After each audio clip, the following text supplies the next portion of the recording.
नमस्कार। ओडिशा प्रथम खबरटी रही प्रधान शिक्षकों को माड़ मारिले सरपंच। किए सत कहते किए मिछ कहते ता तो तदंत पर जना पड़िबो। किंतु स्कूलर प्रधान शिक्षकों कहवा अनुसार पिलांक मध्याह्न चाउल बिक्री करी स्कूल रे कार्यरत प्राइवेट टीचरों को दरमा दि जाउछि, जहाकु नहीं स्कूल परिसर भितर सरपंच और प्रधान शिक्षकों भितर आरंभ होइथिला पाटितुंड। प्रधान शिक्षक भो भो होई कांदिले आउ कहिले मते गोईठा विधा मारिले सरपंच और तांका समर्थक। परवर्ती खबर रही भविष्यत में बीजेडी रहिबनी। बीजेडी रु ममता महांत इस्तफा पर वरिष्ठ बीजेपी नेता अरविंद ढालेंको बड़ बयान। बीजेडी बसा खाली होई जिवो कहिले बीजेपी नेता अरविंद ढाली। से कहिसेंती जे भविष्यत में बीजेडी रहिबनी, सेमाने चाहिले भी रखी पारिबे नाही। जातीय दलर विलय हुएनी बरम आंचलिक दलर विलय हुए। बीजेडी को टार्गेट करी बीजेपी नेता अरविंद ढाली आहरी कहिसेंती जे बीजेडी रे बाक स्वाधीनता नहीं। बीजेडी सुप्रीमो को देखा करि परिबे नहीं। विधायक सांसद केही भी सुप्रीमो को भेटी पारु नथिले।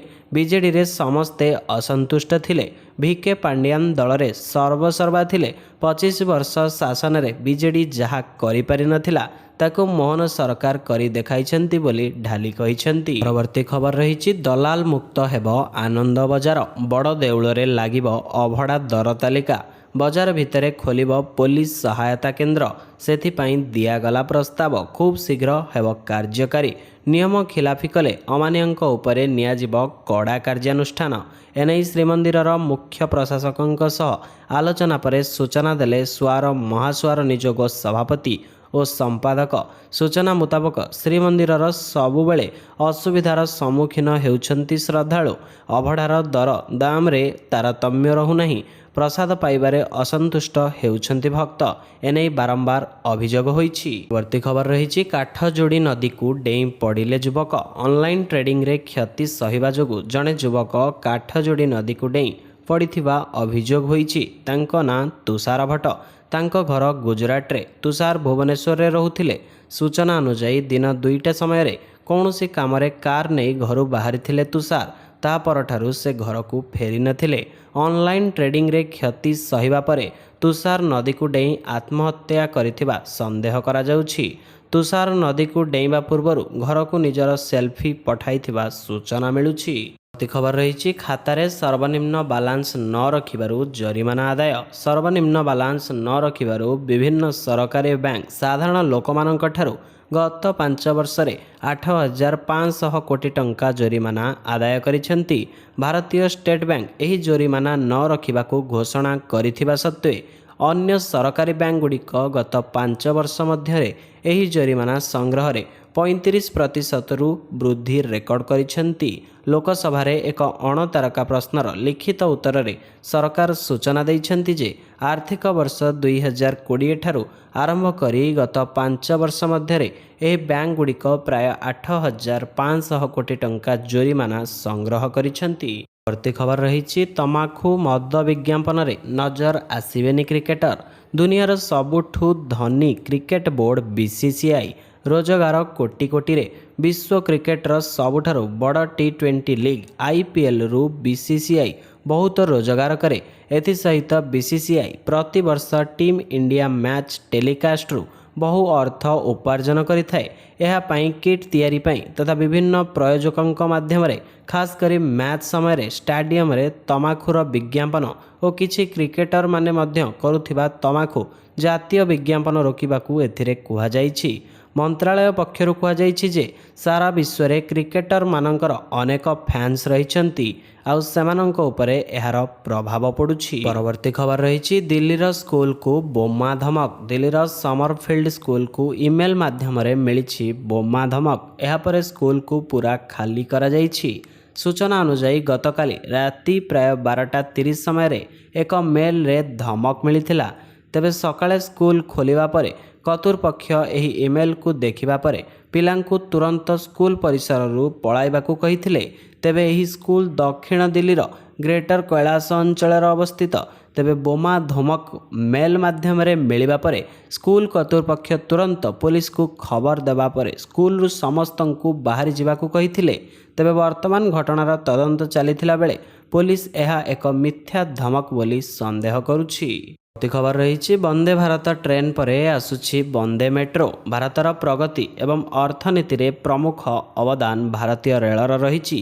ଭାରତର ପ୍ରଥମ ହାଇସ୍ପିଡ୍ ଟ୍ରେନ ବନ୍ଦେ ଭାରତ ପରେ ବର୍ତ୍ତମାନ ରେଳବାଇ ଦେଶକୁ ବନ୍ଦେ ମେଟ୍ରୋ ଦେବାକୁ ଯାଉଛି।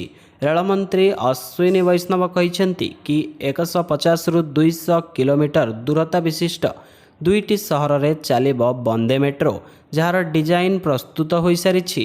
ସୂଚନା ଅନୁଯାୟୀ ବନ୍ଦେ ମେଟ୍ରୋ ଟ୍ରେନ ବାସ୍ତବରେ ବନ୍ଦେ ଭାରତ ଏକ୍ସପ୍ରେସ ଟ୍ରେନର ଏକ ସ୍ୱଳ୍ପ ଦୂରତା ଆଧୁନିକ ଫର୍ମାଟ୍। ପ୍ରାୟ 100ରୁ 200 କିଲୋମିଟର ଭିତରେ ଆସୁଥିବା 124ଟି ସହରକୁ ଏହା ସଂଯୋଗ କରିବ। କେବଳ ଏତିକି ନୁହେଁ, ବନ୍ଦେ ଭାରତ ଏକ୍ସପ୍ରେସ ଟ୍ରେନ ପରି ବନ୍ଦେ ମେଟ୍ରୋ ଟ୍ରେନ ମଧ୍ୟ ସ୍ୱୟଂ ଚାଳିତ ହୋଇଛି। ପରବର୍ତ୍ତୀ ଖବର ରହିଛି ଇଭିଏମ୍ ସହ ସେଲ୍ଫି ନେବା ପଡ଼ିଲା ମହଙ୍ଗା। ମତଦାନ ପ୍ରକ୍ରିୟା ସରିବା ପରେ ଇଭିଏମ୍ ସହ ସେଲ୍ଫି ନେବା ମହଙ୍ଗା ପଡ଼ିଲା। ନିଲମ୍ବିତ ହେଲେ କନିଷ୍ଠ ସହାୟକ। ଆର୍ଏମ୍ସିର କନିଷ୍ଠ ସହାୟକ ଅଜୟ କୁମାର ପ୍ରଧାନ ନିଲମ୍ବିତ ହୋଇଛନ୍ତି। ଏନେଇ ଜିଲ୍ଲାପାଳ ତଥା ରିଟର୍ଣ୍ଣିଂ ଅଧିକାରୀଙ୍କ ନିକଟରେ ଲିଖିତ ଅଭିଯୋଗ ଦାଖଲ କରି ପୁନଃ ମତଦାନ ଏବଂ ସମ୍ପୃକ୍ତ କର୍ମଚାରୀଙ୍କ ବିରୁଦ୍ଧରେ କାର୍ଯ୍ୟାନୁଷ୍ଠାନ ଦାବି କରିଥିଲେ ସମାଜସେବୀ ରାଜକୁମାର ଯାଦବ। ଅଭିଯୋଗ ଆଧାରରେ ପାନପୋଷ ଉପଜିଲ୍ଲାପାଳଙ୍କୁ ତଦନ୍ତ ଦାୟିତ୍ୱ ନ୍ୟସ୍ତ କରିଥିଲେ ଜିଲ୍ଲାପାଳ। ତଦନ୍ତ ପରେ ଆର୍ଏମ୍ସିର କନିଷ୍ଠ ସହାୟକ ଅଜୟ କୁମାର ପ୍ରଧାନଙ୍କ ଉପରେ ଉପରୋକ୍ତ କାର୍ଯ୍ୟାନୁଷ୍ଠାନ ହୋଇଥିବା ଜଣାଯାଇଛି। ଖବର ରହିଛି ଭାରତ ଭିଏତନାମର ସମ୍ପର୍କକୁ ନେଇ ଖପା ଚୀନ। ଭିଏତନାମର ପ୍ରଧାନମନ୍ତ୍ରୀ ଫାର୍ମ ମିଣ୍ଟ ଭାରତ ଗସ୍ତରେ ଆସିଛନ୍ତି। ଏହି ଗସ୍ତ ସମୟରେ ଭାରତ ଏବଂ ଭିଏତନାମ ମଧ୍ୟରେ ସମ୍ପର୍କ ମଜବୁତ ହେଉଥିବା ଜଣାପଡ଼ିଛି। ଭିଏତନାମକୁ ଭାରତ $300 ମିଲିୟନ ଋଣ ପ୍ରଦାନ କରିଛି, ଯାହାଦ୍ୱାରା ଭିଏତନାମ ଏହାର ସାମୁଦ୍ରିକ ସୁରକ୍ଷାକୁ ଉନ୍ନତ କରିପାରିବ। ଭାରତ ପ୍ରଶାନ୍ତ ମହାସାଗରରେ ଶାନ୍ତି ଏବଂ ସ୍ଥିରତା ପାଇଁ ଏହା ନିତ୍ୟାନ୍ତ ଆବଶ୍ୟକ। ଭାରତ $300 ମିଲିୟନ କ୍ରେଡିଟ୍ ଲାଇନ୍ ଭିଏତନାମକୁ ଦେଇଛି। ଏହାର ଅର୍ଥ ଭିଏତନାମ ଏହି ଟଙ୍କା ମାଧ୍ୟମରେ ଭାରତରୁ ଅସ୍ତ୍ର କିଣିପାରେ। ଏହା ମଧ୍ୟ ସମ୍ଭାବନା ରହିଛି ଯେ ଭିଏତନାମ ବ୍ରହ୍ମୋସ କ୍ଷେପଣାସ୍ତ୍ର କିଣିପାରେ। ତେବେ ଭାରତ ଏବଂ ଭିଏତନାମର ଘନିଷ୍ଠତା ଯୋଗୁଁ ଚୀନ କିନ୍ତୁ ସମସ୍ୟାରେ ପଡ଼ିବ। ପରବର୍ତ୍ତୀ ଖବର ରହିଛି ଘର ଜଗିବାକୁ ବିଜେଡିର କସରତ। ମମତା ମହାନ୍ତ ଅଚାନକ ରାଜ୍ୟସଭା ସାଂସଦ ପଦ ଓ ଦଳରୁ ଇସ୍ତଫା ଦେବା ପରେ ବିଜେଡି ଶିବିରରେ ହଇଚଇ ସୃଷ୍ଟି ହୋଇଛି। ସବୁଠାରୁ ବଡ଼ କଥା ହେଉଛି 24 ଘଣ୍ଟା ଭିତରେ ମମତା ବିଜେଡି ଛାଡ଼ି ବିଜେପିରେ ଯୋଗ ଦେବା ରାଜ୍ୟ ରାଜନୀତିରେ କମ୍ପନ ସୃଷ୍ଟି କରିଛି। ମମତା ବିଜେଡି ଛାଡ଼ି ବିଜେପିରେ ଯୋଗ ଦେବା ପରେ ସତର୍କ ହୋଇଛି ବିଜେଡି। ଆଗକୁ ଯେମିତି ଦଳର ଆଉ କୌଣସି ନେତା ମମତାଙ୍କ ପଦାଙ୍କ ଅନୁସରଣ ନ କରନ୍ତି, ସେଥିପାଇଁ ବିଜେଡି କସରତ ଆରମ୍ଭ କରିଛି। କିଛି ଘଟଣା ଘଟିବା ପୂର୍ବରୁ ଘର ଜଗିବାକୁ ଉଦ୍ୟମ ଆରମ୍ଭ କରିଛି ଦଳ। ମୟୂରଭଞ୍ଜର କିଛି ନେତାଙ୍କୁ ଭୁବନେଶ୍ୱର ଡକାଯାଇ ଆଲୋଚନା କରିଛନ୍ତି ଦଳର ବରିଷ୍ଠ ନେତା। ଏପରିକି ବୈଠକରେ କିଛି ନେତା ନବୀନ ପଟ୍ଟନାୟକଙ୍କୁ ଭେଟିବା ପାଇଁ କହିଥିବା ଜଣାପଡ଼ିଛି। ପରବର୍ତ୍ତୀ ଖବର ରହିଛି ବିନା ପରୀକ୍ଷାରେ ଅଙ୍ଗନବାଡ଼ିରେ ଚାକିରି। ମହିଳାଙ୍କ ପାଇଁ ଆସିଛି ନିଯୁକ୍ତି ସୁଯୋଗ। ଏବେ ଅଙ୍ଗନବାଡ଼ିରେ ନିଯୁକ୍ତି ପାଇଁ ଆବେଦନ ଆରମ୍ଭ ହୋଇଛି। ମୌଳିକ ଶିକ୍ଷା ଆଧାରରେ ଏହି ନିଯୁକ୍ତି ପ୍ରଦାନ କରାଯାଉଛି। ଏହି ନିଯୁକ୍ତି ପାଇ ଭଲ ରୋଜଗାର କରିପାରିବେ ମହିଳା ଆଶାୟୀ। ଏଥିପାଇଁ ମହିଳା ଅଙ୍ଗନବାଡ଼ି କର୍ମୀଙ୍କୁ ନିକଟସ୍ଥ ଅଙ୍ଗନବାଡ଼ି କେନ୍ଦ୍ରକୁ ଯାଇ ଖାଲି ଥିବା ପଦବୀ ବିଷୟରେ ଜାଣିବାକୁ ହେବ। ବର୍ତ୍ତମାନ 23,753 ପୋଷ୍ଟ ପାଇଁ ଆବେଦନ କରିବାକୁ ଆହ୍ୱାନ ଦିଆଯାଇଥିଲା। ଅଙ୍ଗନବାଡ଼ିରେ ଅନେକ ପୋଷ୍ଟରେ ଖାଲି ରହିଛି। ଗତ ଜୁଲାଇ 18 ତାରିଖରେ ଏହି ବିଜ୍ଞପ୍ତି ପ୍ରକାଶ ପାଇଛି। ଅଗଷ୍ଟ 16 ତାରିଖ ପର୍ଯ୍ୟନ୍ତ ଆଶାୟୀମାନେ ଏହି ନିଯୁକ୍ତି ପାଇଁ ଆବେଦନ କରିପାରିବେ। ଏହାପରେ ଆଉ କୌଣସି ଆବେଦନ ଗ୍ରହଣ ହେବ ନାହିଁ। ପରବର୍ତ୍ତୀ ଖବର ରହିଛି ସ୍ତ୍ରୀ ହତ୍ୟାକାରୀ ସ୍ୱାମୀକୁ ମୃତ୍ୟୁ ଦଣ୍ଡାଦେଶ। ଯିଏ ଅପରାଧ କରିବ ସେ ଦଣ୍ଡ ପାଇବ। ଆଉ ଅପରାଧର ଗମ୍ଭୀରତାକୁ ଦେଖି ଦଣ୍ଡ କେତେ କଠୋର ହେବ ତାହା ନ୍ୟାୟାଳୟ ସ୍ଥିର କରନ୍ତି। ସେହି କ୍ରମରେ ଆଜି ଜଣେ ଜହ୍ଲାଦ ସ୍ୱାମୀକୁ ଫାଶୀରେ ଝୁଲାଇବାକୁ କୋର୍ଟ ନିର୍ଦ୍ଦେଶ ଦେଇଛନ୍ତି। ମାମଲାରୁ ବିରଳ ଘଟଣା ବୋଲି କହିଛନ୍ତି ଭୁବନେଶ୍ୱର ଅତିରିକ୍ତ ଜିଲ୍ଲା ଦୌରା ଜଜ୍ ଦ୍ୱିତୀୟ। କାରଣ ଅପରାଧୀ ଜଣଙ୍କ ସ୍ତ୍ରୀଙ୍କୁ 33 ଥର ଛୁରୀ ଭୁଷିଥିଲେ, ଆଉ 6 ବର୍ଷ ଝିଅର ଗଳା କାଟି ଦେଇଥିଲେ। ଏକ ଜଘନ୍ୟ ହତ୍ୟା ମାମଲାରେ ଦୋଷୀକୁ ଫାଶୀ ଦଣ୍ଡାଦେଶ କରିବା ପରେ ପେନ୍ ମୁନକୁ ଭାଙ୍ଗିଛନ୍ତି ବିଚାରପତି ବନ୍ଦନାକର। ଜଲ୍ଲାଦ ସ୍ୱାମୀ ସଞ୍ଜିତ ଦାସ, ଯିଏ 2022 ମସିହା ଜୁନ୍ 9 ତାରିଖରେ ସ୍ତ୍ରୀ ସରସ୍ୱତୀ ଦାସଙ୍କୁ 33 ଥର ଛୁରୀ ଭୁଷି ହତ୍ୟା କରିଥିଲା। ନିଶାସକ୍ତ ଅବସ୍ଥାରେ ଅତି ନିର୍ମମ ଭାବେ ସ୍ତ୍ରୀକୁ ହତ୍ୟା କରିବା ସହ ପ୍ରତିବାଦ କରିବାରୁ 6 ବର୍ଷର ଝିଅର ତଣ୍ଟି କାଟି ଦେଇଥିଲା। ପରବର୍ତ୍ତୀ ଖବର ରହିଛି, ଇସ୍ରାଏଲକୁ ଅଧିକ ଅସ୍ତ୍ରଶସ୍ତ୍ର ଯୋଗାଇବ ଆମେରିକା। ଇରାନରେ ହମାସ ମୁଖ୍ୟ ଇସମାଇଲ ହାନିଆଙ୍କୁ ହତ୍ୟା ପରେ ଇରାନ ଏବଂ ଇସ୍ରାଏଲ ମଧ୍ୟରେ ଯୁଦ୍ଧ ପରିସ୍ଥିତି ଉପୁଜିଛି। ଇସ୍ରାଏଲ ଉପରେ ଆକ୍ରମଣ କରିବାକୁ ଇରାନ ଏହାର ସେନାକୁ ନିର୍ଦ୍ଦେଶ ବି ଦେଇସାରିଛି। ସେପଟେ ଇସ୍ରାଏଲ ଉପରେ ଆତଙ୍କବାଦୀ ସଂଗଠନ ହମାସ ଏବଂ ହେଜବୁଲ୍ଲା ପକ୍ଷରୁ ଆକ୍ରମଣ ଜାରି ରହିଛି। ତିନିଆଡ଼ୁ ଶତ୍ରୁ ଘେରି ରହିଥିବା ବେଳେ ଇସ୍ରାଏଲ ପ୍ରତି ବିପଦ ସୃଷ୍ଟି ହୋଇଛି। ତେଣୁ ଯୁଦ୍ଧ ସମୟରେ ଇସ୍ରାଏଲକୁ ସହାୟତା କରିବାକୁ ଆଗେଇ ଆସିଛି ଆମେରିକା। ଇସ୍ରାଏଲକୁ ଅସ୍ତ୍ରଶସ୍ତ୍ର ଯୋଗାଇ ଦେବ ବୋଲି ଆମେରିକା କହିଛି। ପରବର୍ତ୍ତୀ ଖବର ରହିଛି, ଆର୍ଥିକ ସ୍ଥିତି ସୁଧାରିବାକୁ ଭାରତକୁ କଲା ଅନୁରୋଧ ମାଳଦ୍ୱୀପ। ଭାରତ ସହ ସମ୍ପର୍କ ସୁଧାରିବାରେ ଲାଗିପଡ଼ିଛନ୍ତି ମାଳଦ୍ୱୀପର ରାଷ୍ଟ୍ରପତି ମହମ୍ମଦ ମୁଇଜ। ଚୀନର ଅତି ପ୍ରିୟ କୁହାଯାଉଥିବା ମୁଇଜୁ ଗତ ବର୍ଷ ରାଷ୍ଟ୍ରପତି ହୋଇଥିଲେ। ଏହାପରେ ଭାରତ ସହ ସମ୍ବନ୍ଧ ଖରାପ ହୋଇଯାଇଥିଲା। ଭାରତୀୟ ପର୍ଯ୍ୟଟକମାନେ ମାଳଦ୍ୱୀପ ଠାରୁ ଦୂରେଇ ଯାଇଥିଲେ ଏବଂ ଏହାର କାରଣରୁ ଏହି ଦ୍ୱୀପ ଦେଶର ଆର୍ଥିକ ସ୍ଥିତିରେ ବଡ଼ ଝଟକା ଲାଗିଥିଲା। ପ୍ରତି ମାସରେ ଭାରତୀୟ ପର୍ଯ୍ୟଟକଙ୍କ ସଂଖ୍ୟାରେ ବଡ଼ ହ୍ରାସ ଘଟିବାର ଦେଖିବାକୁ ମିଳିଛି। ଆର୍ଥିକ ଆଘାତ ଲାଗିବା ପରେ ଏବେ ମାଳଦ୍ୱୀପ ପୁଣି ଥରେ ଭାରତ ସାମ୍ନାରେ ଆସି ଠିଆ ହୋଇଛି। ଚୀନର କଥାରେ ଚାଲୁଥିବା ମାଳଦ୍ୱୀପ ଏବେ ୟୁଟର୍ନ ନେଇଛି। ପରବର୍ତ୍ତୀ ଖବର ରହିଛି, ପାଠ ଆସିଲାନି ବୋଲି ଗୋଡ଼ାଇ ଗୋଡ଼ାଇ ପିଟିଲେ ଅଣଶିକ୍ଷକ। ପାଠ ଆସିଲାନି ବୋଲି ଗୋଡ଼ାଇ ପିଟିଛନ୍ତି ଅଣଶିକ୍ଷକ। 12ରୁ ଉର୍ଦ୍ଧ୍ୱ ଛାତ୍ରଛାତ୍ରୀ ଗୁରୁତର। ବାଲେଶ୍ୱର ଜିଲ୍ଲା ଖଇରା ବ୍ଲକ ଅନ୍ତର୍ଗତ ମହିଳା ପ୍ରାଥମିକ ବିଦ୍ୟାଳୟରେ ଏଭଳି ଅଭାବନୀୟ ଘଟଣା ଘଟିଛି। ଗୁରୁତର ଛାତ୍ରଛାତ୍ରୀଙ୍କୁ ଡାକ୍ତରଖାନାରେ ଭର୍ତ୍ତି କରାଯାଇଛି। ସୂଚନା ଅନୁଯାୟୀ ମହିଳା ପ୍ରାଥମିକ ବିଦ୍ୟାଳୟର ଅଣଶିକ୍ଷକ ହରିଶ ବେହେରା ପଞ୍ଚମ ଶ୍ରେଣୀ ପିଲାମାନଙ୍କୁ ପାଠ ପଢ଼ାଉଥିଲେ। ଏହି ସମୟରେ ପିଲାମାନଙ୍କୁ ସାହିତ୍ୟ ବିଷୟର କିଛି ପ୍ରଶ୍ନ ପଚାରିଥିଲେ।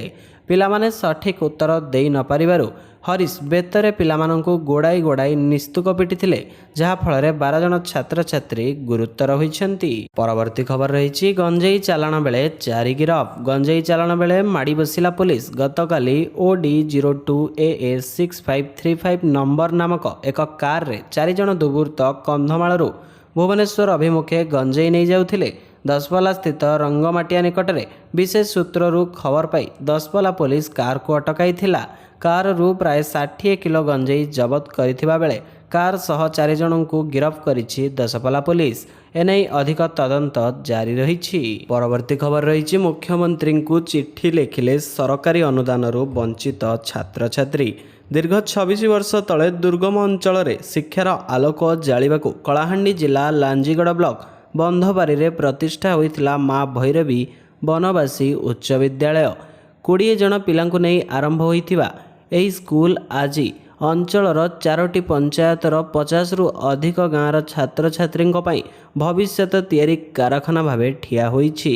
ଅଞ୍ଚଳର ଶହ ଶହ ଛାତ୍ରଛାତ୍ରୀଙ୍କ ଭବିଷ୍ୟତ ଆଜି ବି ଅନିଶ୍ଚିତତା ମଧ୍ୟ ଦେଇ ଗତି କରୁଛି, ଯାହାକୁ ନେଇ ରାଜ୍ୟ ମୁଖ୍ୟମନ୍ତ୍ରୀଙ୍କୁ ଚିଠି ଲେଖି ନିଜ ସମସ୍ୟା ଜଣାଇଛନ୍ତି ସ୍କୁଲର ଛାତ୍ରଛାତ୍ରୀମାନେ।